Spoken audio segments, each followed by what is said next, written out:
Assalamualaikum warahmatullahi wabarakatuh. Selamat sore atau menjelang siang. Alhamdulillahirabbil alamin wa bihi nasta'in wa ala umuri dunya waddin wa ala alihi wa sahbihi.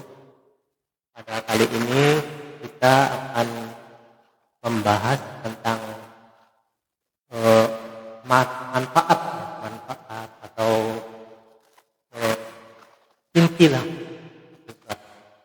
manfaat dengan materi kita yang sudah tidak asing lagi, yaitu bersama Bapak Slamet.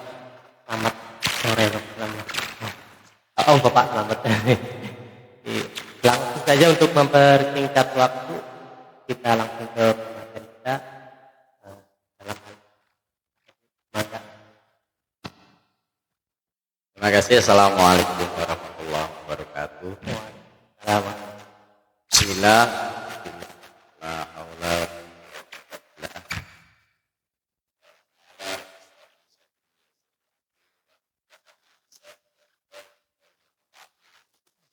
besar kita yang saya hormati.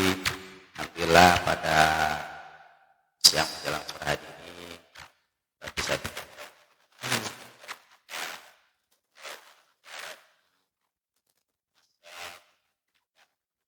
kebaikan dan keberkahan kita semuanya di sekian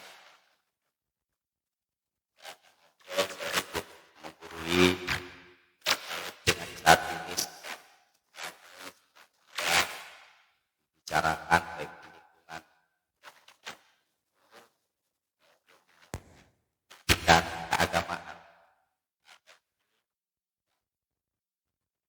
teologi, kemudian bagaimana posisi kita manusia tetap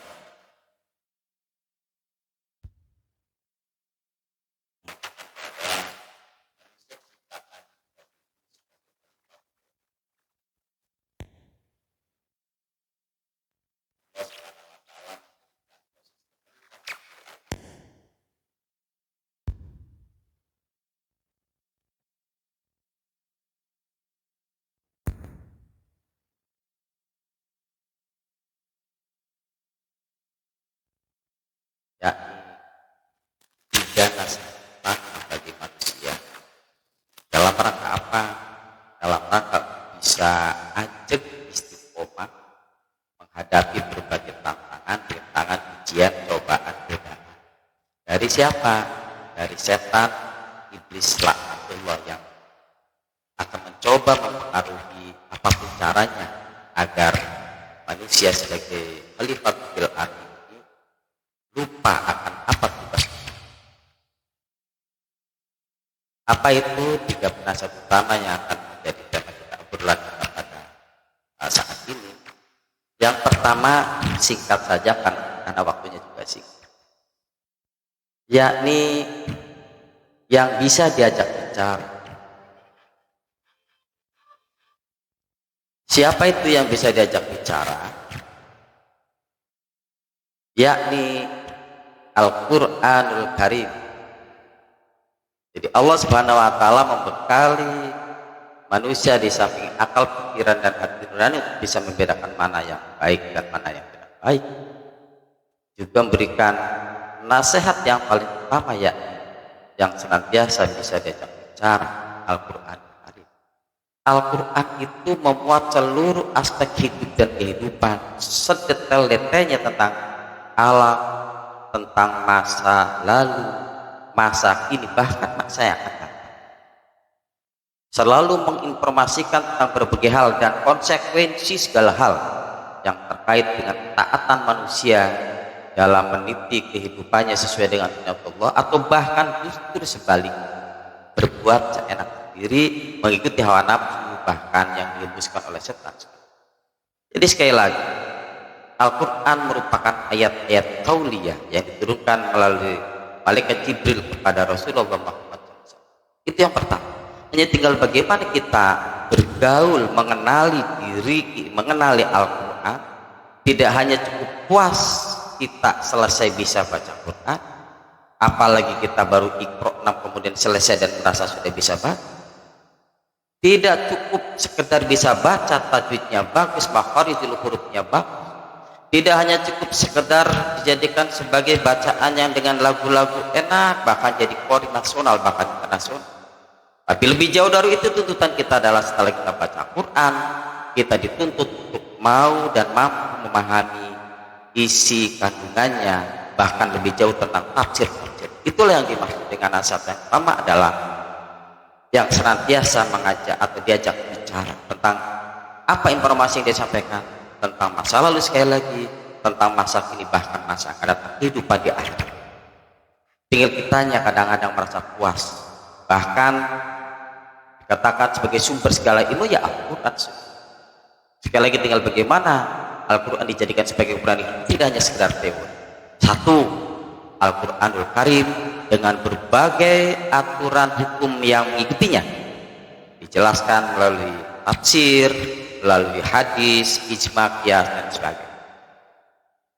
Sehingga Al-Quran tidak hanya sebagai pajangan di lemari, hanya kadang-kadang dibaca saat ini, saat Ramadan, yang selesai itu ditutup lagi rapat-rapat. Sahabat-sahabatku sekalian, itu nasihat yang pertama. Yang kedua, nasihat yang senantiasa mengajak kita bicara. Kalau tadi bisa diajak bicara, yang kedua nasihat yang senantiasa mengajak kita bicara. Apa itu? Ayat-ayat kauniyah, alam semesta. Coba kita lihat betapa matahari setiap hari terus muter tanpa henti, sekalipun makhluk yang ada di muka bumi ini, termasuk manusia, karena melupakan keberadaannya begitu luar biasa manusia. Tanpa ada yang kadang-kadang tidak mau bersyukur, kemudian ada yang kufur, bahkan mencueki bahwa hakikat matahari betapa sangat berfungsi buat hidup dan kehidupan, tapi tetap keberadaan matahari itu melingkar berputar sesuai dengan poros, kecuali Allah sudah takdirkan nanti pada saat kiamat selesai, maka mungkin berhenti dalam bagaimana matahari. Begitu pula air mengalir begitu jernihnya tanpa ada satupun kecapaian atau berhenti atau protes sekalipun. Saat ini dengan dalih kesejahteraan, air banyak tercemar, bahkan tidak hanya air, tanah, udara, dan sebagainya. Al-Quran menjelaskan, Bismillahirrahmanirrahim, Zoharul fasad fil barri wal bahri bima kasabat aydin nas. Terjadi di mana-mana kerusakan daratan, di lautan, akibat manusia. Inilah yang saat ini dicoba kembalikan. Bagaimana konsep manusia di muka bumi ini tidak sekedar tinggal di atasnya, tapi juga sebagai pengelola, pelestari hidupnya yang saat ini, sekali lagi sebagai dalih kesejahteraan, banyak mencemari segala hal yang justru berbalik akhirnya merusak sunat. Mana rusak sunatullahnya? Kita tahu betapa kalau musim hujan, hujan yang sejatinya menjadi kesejahteraan bagi makhluk yang ada di muka bumi, tapi saat kita lihat di mana-mana banjir, disusul dengan longsor, disusul lagi dengan pencemaran udara di mana dan sebagainya. Sekali lagi, ini akhirnya membawa akibat dampak karena kerusakan lingkungan, kerusakan sunatullah, maka akan terjadi bencana. Sekali lagi, intinya itulah ayat-ayat kauniyah ini memberikan pelajaran, senantiasa ngajak bicara. Ini loh akibat dari apa yang kau lakukan, kemudian menuruti, sekali lagi dengan dalih kesejahteraan tadi, industri di mana-mana, keseimbangan akhirnya rusak. Akhirnya dia memberikan nasihat, bencana terjadi. Ini sekali lagi, yuk menjadi nasihat yang kedua buat kita. Dan ini ditangkap oleh para petinggi kita di atas. Menteri Agama mendengungkan sekarang ekoteologi, bagaimana alam kita cintai, bagaimana kurikulum cinta dikumandangkan dalam rangka apa? Cinta terhadap diri, cinta kepada Allah Subhanahu wa taala, cinta pada sesama, cinta terhadap diri. Nasihat yang ketiga adalah nasihat yang tidak bisa berbicara dan tidak bisa didengar, tapi dia nasihat. Apa itu? Nasihat kematian. Si jin aja tidak memberikan nasihat buat kita, tapi hakikatnya dia berikan nasihat. Inilah kehidupan yang abadi, bukan akhir segalanya di dunia ini, tapi kematian merupakan awal pembuka kehidupan abadi kelak. Inilah nasihat yang ketiga. Tentu apapun usaha kita di dunia akan ditutup kullu nafsin dha'iqatul maut. Maka persiapkan diri kita kembali kepada fitrahnya, kembali pada hakikat manusia sebagai khalifatul fil ardi. 3 penasihat utama semoga bermanfaat buat kita semuanya, mengingatkan buat kita semuanya tetap pada jalan rel yang sejatinya, yakni sebagai manusia yang beriman dan bertakwa Allah. Terima kasih, mohon maaf, wallahul muwaffiq ila aqwamit thoriq. Assalamualaikum warahmatullahi wabarakatuh.